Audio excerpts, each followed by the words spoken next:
Hello everyone, my name is Kuldeep Singh Rathore and welcome in GATE वाला platform. आप में से काफ़ी सारे ऐसे स्टूडेंट होंगे जो अभी आईआईटी दिल्ली ज्वाइन करने का अपना गोल बना के रखे होंगे कि सर मेरा एक बार गेट अच्छे से क्लियर हो जाए, फिर मैं आईआईटी दिल्ली ज्वाइन करना चाहता हूं मास्टर्स के लिए। और गाइस, आज के इस पर्टिकुलर वीडियो में मैं आपको एक यहाँ पर मार्क्स का रेंज बता दूंगा कि जिस मार्क्स में अगर आप रेंज में आ जाते हैं तो डेफिनेटली आपका चांस बन जाता है आईआईटी दिल्ली में जाके मास्टर्स करने का। गाइज, जब भी हम किसी इंस्टीट्यूट को ज्वाइन करते हैं तो डेफिनेटली हम वहाँ का प्लेसमेंट भी देखते हैं कि वहाँ पे प्लेसमेंट का सिनेरियो कैसा चल रहा है। तो गाइज, आज के इस पर्टिकुलर वीडियो में आपको प्लेसमेंट के भी पूरे आइडिया मिलने वाले हैं कि आईआईटी दिल्ली में अभी प्लेसमेंट का क्या ट्रेंड चल रहा है, किस किस सेक्टर में प्लेसमेंट हो रहे हैं और एवरेज प्लेसमेंट, मीडियन प्लेसमेंट, ये सब की क्या रेंज चल रही है। तो गाइज, आईआईटी दिल्ली से जुड़े हुए बहुत सारे यहाँ पे आपको चीज़ों की क्लियरिटी होने वाली है। और मेरे अकॉर्डिंग अगर आप आईआईटी दिल्ली ज्वाइन करते हैं तो डिफरेंट डिफरेंट मास्टर्स के कोर्सेज अवेलेबल है, काफ़ी सारे इंटरडिसिप्लिनरी जो कोर्सेज होते हैं वो भी अवेलेबल है। और अगर हम बात करें यहाँ पर जो इंटरडिसिप्लिनरी कोर्सेज है उसमें एनर्जी स्टडीज, रोबोटिक्स, इस तरीके के कोर्सेज अवेलेबल है जो अभी काफ़ी ज़्यादा डिमांडिंग चल रहे हैं। तो यहाँ पर अगर आप देखोगे गाइज, आईआईटी दिल्ली का जो गेट कट ऑफ का स्कोर है 2023-24 के हिसाब से अगर आप देखो तो यहाँ पर जो मैं आपको स्कोर पूरा जो एनालाइज कर रहा हूँ, लास्ट जो उन्होंने कॉल भेजे हैं उनके हिसाब से मैं आपको बता रहा हूँ गाइज। और यहाँ पर अगर आप देखोगे इंजीनियरिंग एनालिसिस एंड डिज़ाइन जो ब्रांच है, एमटेक का प्रोग्राम है, इसमें सारी ब्रांच के गेट पेपर के बच्चे जो है वो इसको फिल कर सकते हैं। मतलब कि अगर आप यहाँ पर देखेंगे कुछ ऐसे कोर्सेज होते हैं जो इंटरडिसिप्लिनरी कोर्सेज होते हैं, तो जो इंटरडिसिप्लिनरी कोर्सेज होते हैं उसमें कई सारी जो ब्रांच के बच्चे हैं वो आ सकते हैं। तो यहाँ पर जो कट ऑफ थी 550, ईडब्ल्यूएस में 550, ओबीसी में 500, एससी में 400, एसटी में 400 और पीएच में 400।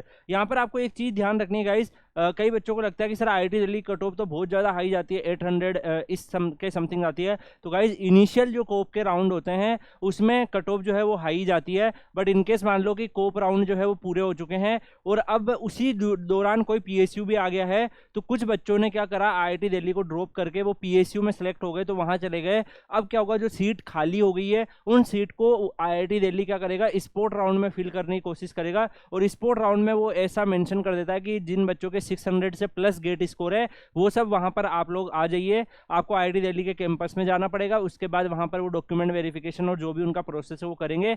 उसमें जो बच्चों को बुलाते हैं वो कट ऑफ जो है वो यहाँ पर मेंशन होती है। उसके बाद कोई बच्चा हो सकता है कि जिसका वहां पर अच्छा परफॉर्मेंस है, अच्छा उन्होंने वहां पर मान लो कई ब्रांचेज में रिटर्न टेस्ट इंटरव्यू भी होता है, तो उसमें अगर अच्छा परफॉर्म करता है तो कम गेट स्कोर में भी उसका सिलेक्ट होने के चांसेस होते हैं। यहाँ पर अगर आप देखोगे machine intelligence and data science जो है इसमें भी ऑल गेट पेपर एलिजिबल है। जनरल की 720, ईडब्ल्यूएस की 686, ओबीसी की 641, एससी की 472, एसटी की 303 और 202 आपकी यहाँ पर कट ऑफ है। गाइज, मैं आपको बता दूं, जब कोई कोर्स ऐसा कोर्स होता है जिसमें कई सारे ब्रांच के गेट पेपर के बच्चे जा सकते हैं, तो वहां पर क्या होता है कि उस पर्टिकुलर कोर्सेज में अगर आप देखोगे तो गेट स्कोर के बेसिस पे ही आपको यहाँ पर देखने को मिलता है। इसलिए गाइज, जब आपका गेट स्कोर है, अगर आपको देखना है, अपने आप को कंपेयर करना है कि एक इलेक्ट्रिकल का बच्चा है उसका गेट स्कोर है 700 और मेरा गेट स्कोर है 750, तो आपकी ज़्यादा रैंकिंग है। वहाँ पर जब दो अलग अलग ब्रांच के बच्चों को देखा जाता है सिलेक्शन के लिए, तो उस केस में जिसका ज़्यादा गेट स्कोर होता है अपनी ब्रांच में वो ज़्यादा अच्छी रैंकिंग में गिना जाता है। That's why GATE score matter करता है। गेट स्कोर जो कैलकुलेशन है वो इसीलिए होती है, मार्क्स बेसिस पे यहाँ पे नहीं होता, क्योंकि किसी ब्रांच का मान लो पेपर बहुत ही ज़्यादा टफ हो गया और ऑल इंडिया रैंक 1 ही 70 नंबर पे आ रहा है, तो डेफिनेटली गाइज उसकी सारे जो बच्चों के मार्क्स होंगे वो कम होंगे। लेकिन अब अगर उस ब्रांच का गेट स्कोर काउंट होगा तो ऑल इंडिया रैंक 1 के हिसाब से गेट स्कोर काउंट होगा, उसके हिसाब से गेट स्कोर बनेगा। तो डेफिनेटली गाइज फाइनली जब किसी भी आईआईटीज या एनआईटीज वगैरह में सिलेक्शन होते हैं तो गेट स्कोर कार्ड के बेसिस पे होते हैं। क्या आप चाहते हैं ऐसे हम हर एक आईआईटी के प्लेसमेंट की और स्कोर वगैरह की बात करें, जिससे फ्यूचर में जाकर आप सबको आइडिया रहे कि मुझे आईआईटी दिल्ली में अगर जाना है तो कितना गेट स्कोर रिक्वायर्ड है, कौन कौन सी ब्रांचेज में कैसा प्लेसमेंट रह रहा है, उन सब का भी आइडिया रहे। तो ऐसी एक आईआईटी वाइज भी आपको सारी की सारी जो है वो आपको चीज़ें प्रोवाइड कर दी जाएगी। कई सारे आईआईटीज़ की हमने ऑलरेडी प्रोवाइड कर रखी है। यहाँ पर बायोमेडिकल में अगर आप देखो गाइज, तो जनरल में 650, ईडब्ल्यूएस में 650, ओबीसी में 613, 617, बाकी भी यहाँ पे कट ऑफ अवेलेबल है। Radio frequency CNC design and technology में ईसी ब्रांच के बच्चे एलिजिबल हैं। तो यहाँ पर उनकी जो कट ऑफ रही थी वो मेंशन है। Molecular engineering, chemical synthesis and analysis में यहाँ पर जो है न्यू कोर्सेज होते हैं कई सारे गाइस। इसके अलावा अगर आप यहाँ पर देखेंगे केमिकल इंजीनियरिंग में डायरेक्ट एडमिशन हुआ था, यहाँ पर कोई भी रिटर्न टेस्ट और इंटरव्यू नहीं हुआ था, तो यहाँ पर भी स्कोर यहाँ पर अवेलेबल है गाइस। अगर आप देखोगे जब भी आईआईटी दिल्ली में एडमिशन होता है तो जब उनके एडमिशन पोर्टल ओपन होता है वो लोग एक इन्फॉर्मेशन ब्राउचर प्रोवाइड करते हैं। उस इन्फॉर्मेशन ब्राउचर में वो लास्ट ईयर के जो कट ऑफ रहते हैं वो भी मेंशन करते हैं, तो वहां से एक वैलिड सोर्स से जो भी डाटा आपको मैं यहाँ पे शो कर रहा हूँ वो अवेलेबल है। इन्वायरमेंटल इंजीनियरिंग में भी 500, 350 के आसपास कट ऑफ गई थी। अगर आप atmospheric ocean and science technology करो तो इसमें कई अगर आप देखोगे कई सारी ब्रांच के गेट पेपर के बच्चे एलिजिबल है, एक्ससी के बच्चे भी एलिजिबल है, अदर इंजीनियरिंग के बच्चे भी एलिजिबल है। उसके अकॉर्डिंग यहाँ पर कट ऑफ आपकी मेंशन है। कंस्ट्रक्शन इंजीनियरिंग एंड मैनेजमेंट में सिविल ब्रांच के बच्चों के लिए है, उनकी भी कट ऑफ है। इस कट ऑफ के ऊपर हो सकता है कि हर साल आईआईटी का अलग प्रोसेस होता है, किसी साल वो आपको रिटर्न टेस्ट इंटरव्यू के लिए बुला लेते हैं, कई बार वो डायरेक्ट एडमिशन ले लेते हैं, तो ये हर एक आईआईटी का अलग प्रोसेस होता है। शॉर्टलिस्टेड जो करते हैं उसके भी यहाँ पर है। और पिछली बार आईआईटी दिल्ली में सीटें खाली रह गई थी तो इसकी वजह से उन्होंने स्पोर्ट राउंड भी करवाए थे, दैट्स व्हाई वहाँ पर कट ऑफ जो है वो कम गई थी। अगर रॉक इंजीनियरिंग एंड यहाँ पर अंडरग्राउंड स्ट्रक्चर्स देखेंगे तो 550 के आसपास यहाँ पर कट ऑफ आपको देखने को मिल रही है रेस्पेक्टिवली अलग कैटेगरी से। जियो टेक्निकल की 600 के आसपास कट ऑफ थी। स्ट्रक्चर जो सिविल का है उसमें आपको कट ऑफ के मार्क्स देखने को मिल रहे हैं। वाटर रिसोर्स में भी आपको कट ऑफ के मार्क्स मिल रहे हैं। तो पूरा डाटा आपको अवेलेबल है गाइस। ये पीडीएफ में आपको Kuldeep sir _PW Telegram channel पर डाल दूंगा, तो वहां से आप लोग ये डाटा भी देख सकते हैं। जो एस्पिरेंट फ्यूचर में आईआईटी दिल्ली ज्वाइन करना चाहते हैं वो भी एक क्लियर माइंडसेट रख सकते हैं कि मुझे ऑलमोस्ट कितना गेट स्कोर रिक्वायर्ड होगा। ट्रांसपोर्टेशन का गेट स्कोर भी अवेलेबल है guys. Computer science and engineering CSIT जो गेट पेपर से जाते हैं उनका आप सबको पता है कंप्यूटर साइंस का गेट स्कोर काफी हाई जाता है, बिकॉज अगर हम बात करें बाकी ब्रांचेज में PSU में रिक्वायरमेंट अच्छी आती है, तो कई बच्चे जो टॉप रैंकर्स होते हैं वो PSU में चले जाते हैं। दैट्स व्हाई जो उससे नीचे वाले बच्चे होते हैं वो बच्चे IITs में ज्वाइन करते हैं, लेकिन कंप्यूटर साइंस में PSU में नंबर ऑफ वैकेंसीज कम होती है। दैट्स व्हाई जो IITs होते हैं वहाँ पर जो टॉप IITs है उसमें गेट स्कोर काफी हाई आपको रखना होता है। कम्युनिकेशन इंजीनियरिंग में भी यहाँ पे आपकी कट ऑफ अवेलेबल है, कौन कौन सी ब्रांचेस के बच्चे एलिजिबल है। कंप्यूटर टेक्नोलॉजी कोर्स में भी यहाँ पर अगर आप देखोगे इस कोर्स की जो कट ऑफ है वो कम जाती है, क्योंकि इसमें अगर आप देखोगे EC और कंप्यूटर साइंस के बच्चे भी एलिजिबल है। कंट्रोल एंड ऑटोमेशन का भी आपको यहाँ पर देखने को मिल रहा है। सिमिलरली अगर आप इंटीग्रेटेड इलेक्ट्रॉनिक्स एंड सर्किट का देखोगे तो इनका भी गेट स्कोर अवेलेबल है। Power electronics and electrical machine drive में भी इलेक्ट्रिकल का स्कोर अवेलेबल है, और अदर जो ब्रांच है उसका भी अवेलेबल है। पावर सिस्टम में अगर आप देखोगे तो इलेक्ट्रिकल का और अदर जो ब्रांच है उसका कट ऑफ आपको यहाँ पर मेंशन की हुई है। अगर हम बात करें guys mechanical design, industrial engineering काफी ज्यादा ग्रोइंग यहाँ पर अगर आप देखोगे कोर्स है, कई बच्चे जो है वो ज्वाइन करते हैं। निटी बॉम्बे के बंद होने के बाद में जो IITs का इंडस्ट्रियल मैनेजमेंट, इंडस्ट्रियल इंजीनियरिंग का कोर्स है उसकी वैल्यू थोड़ी सी बढ़ रही है, तो दैट्स व्हाई जो इंडस्ट्रियल इंजीनियरिंग है उसका भी यहाँ पर कट ऑफ अवेलेबल है। ऐसे ही आप प्रोडक्शन का देख सकते हैं, थर्मल देख सकते हैं, क्योंकि स्पोर्ट राउंड तक गया था, दैट्स व्हाई यहाँ पर जो है एक फिक्स आपको कट ऑफ देखने को मिल रही है। इससे ऊपर वाले बच्चों को उन्होंने इन्वाइट किया था।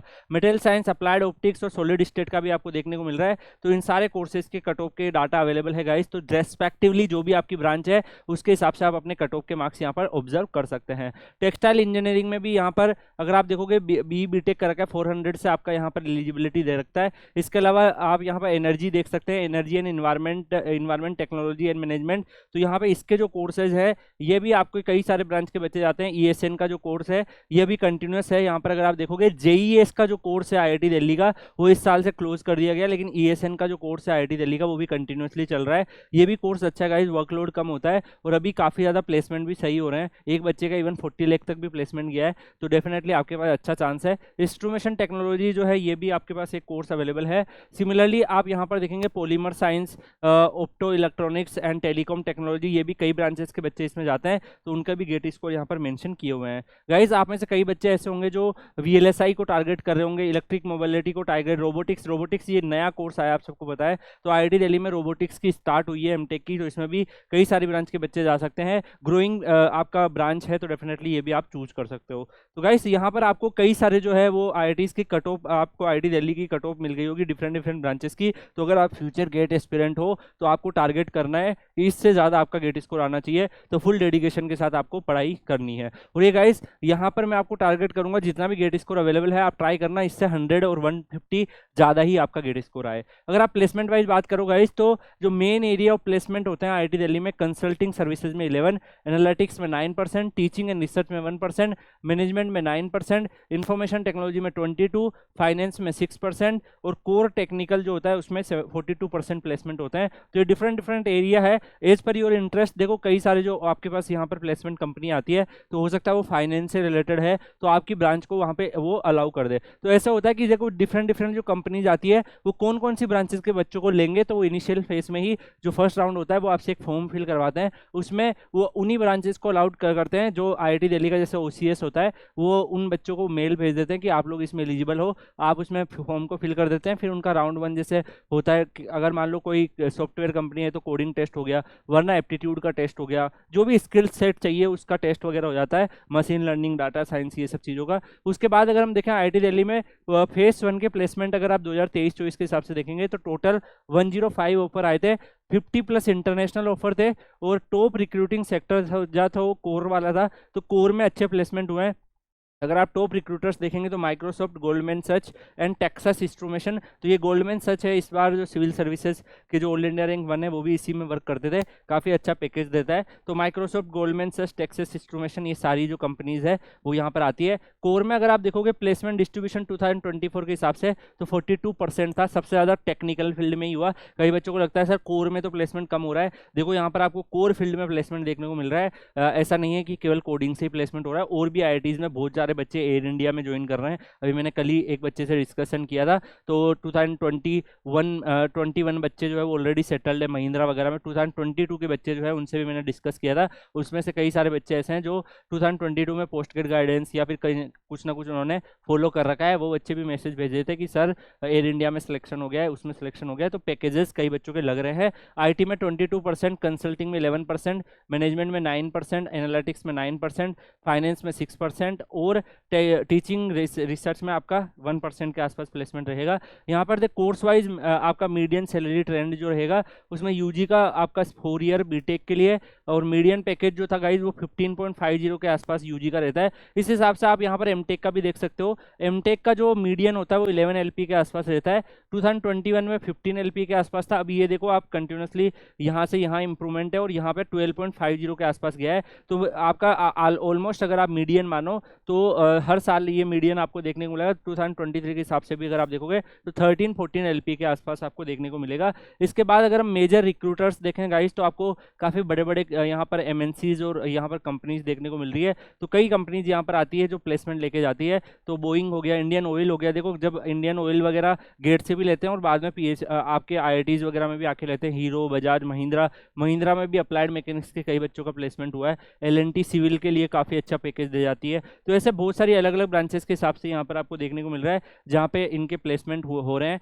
और बोइंग भी आता है, हीरो भी आता है, जॉन डेयर्स भी आता है, टीवीएस भी आता है, जेगुआर भी आता है, रिलायंस, तो कई सारी आपको कंपनीज के नाम देखने को मिल रहा है। भारत इलेक्ट्रॉनिक्स, पीएसयू भी देखने को मिल रहा है। जैसे तो आप प्राइवेट सेक्टर में भी चांस बनता है आपके पास, गवर्नमेंट सेक्टर जो पीएसयू वाला सेक्टर होता है उसमें भी आपके पास चांस बन जाता है। तो आप आईआईटी दिल्ली, आप में से कितने बच्चे ऐसे स्टूडेंट हैं जो ज्वाइन करना चाहते हैं कि सर मेरा एम है आईआईटी दिल्ली ज्वाइन करना? तो जो भी बच्चे आईआईटी दिल्ली ज्वाइन करना चाहते हैं कमेंट सेक्शन में बताएंगे कि सर मैं आईआईटी दिल्ली ज्वाइन करने का एम रखता हूँ। बाकी आप लोग Kuldeep sir _PW Telegram channel join कर लीजिएगा, आपके करियर से रिलेटेड और भी कोई अपडेट या इन्फॉर्मेशन आती है तो टाइमली बेसिस पर आपको वहाँ पर मिल जाएगी। इसी के साथ इस वीडियो को यहीं पे एंड करते हैं, मिलते हैं नेक्स्ट वीडियो में किसी और अपडेट के साथ। तब तक के लिए goodbye, take care, see you.